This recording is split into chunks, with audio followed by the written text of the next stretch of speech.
విద్యార్థులు రోడ్ల మీద తిరుగుతున్నారు రిక్రూట్మెంట్ లేక, జాబ్ క్యాలెండర్ అన్నారు, స్కూటీలు అన్నారు, 4000 పెన్షన్ అన్నారు, 2500 పెన్షన్ అన్నారు, మహిళకు రైతు బంధు 15,000 అన్నారు.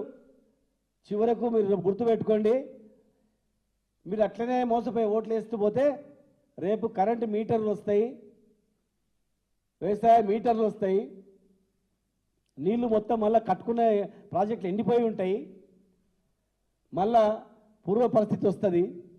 ఎన్నిసార్లు కేసీఆర్ గారు మీటింగ్లు చెప్పినా వినకుండా పోతుంది. ఇప్పటికే రైతులు మన దళిత బంధు పోయింది, దళితులకు ఇచ్చే 10 లక్షలు పోయినవి, అన్నీ పోయినాయి.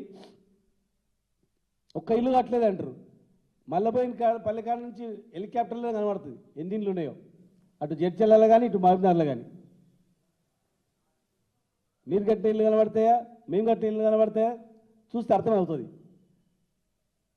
మొత్తం పోతుంది. ఈ అవకాశాన్ని ఉపయోగించుకుంటే కనీసం ఉన్న స్కీములు ఉంటాయి. అరే కోపంగా ఉన్నారు ప్రజలను తెలియడానికి. ఇప్పుడు సింబల్ మీద ఎలక్షన్ వచ్చింది. అర్బన్లో ఇలా ఒక ప్లాట్ అమ్ముదామంటే ఎవడు కొంటలేడు, ఒక లేఅవుట్ చేద్దామంటే భయపడుతున్నారు, ఒక రియల్ ఎస్టేట్ చేద్దామంటే భయపడుతున్నారు, ఒక బిల్డింగ్ కడదామంటే భయపడుతున్నారు.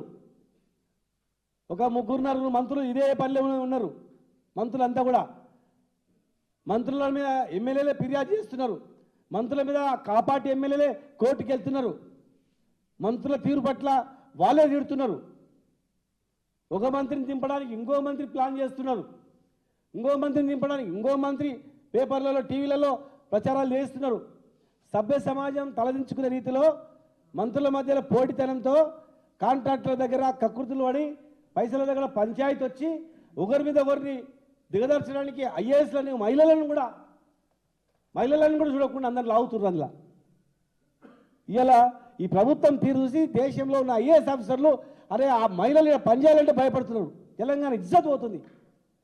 తెలంగాణ రావాలంటే ఒకప్పుడు పోటీ పడుతుంది. ఇలా తెలంగాణలో పనిచేయాలంటే మహిళా ఆఫీసర్లు భయపడుతున్నారు. వ్యక్తిగతంగా వాళ్ళను మంత్రుల మధ్యలో పంచాయతీలు లాగుతున్నారు. ఒక పేపర్ ఇవాళ రాసిండ్రు, మంత్రుల మధ్యలో కాంట్రాక్టర్ల గురించి కకృతి వాడి ఇవన్నీ పనులు చేస్తున్నారు. అంటే వాళ్ళు పైసల గురించి, కాంట్రాక్టర్ గురించి, భూముల గురించి, డబ్బు గురించి ఏమిటికైనా దిగజారి ఇలా తెలంగాణ పరువు మొత్తం తీస్తున్నారు.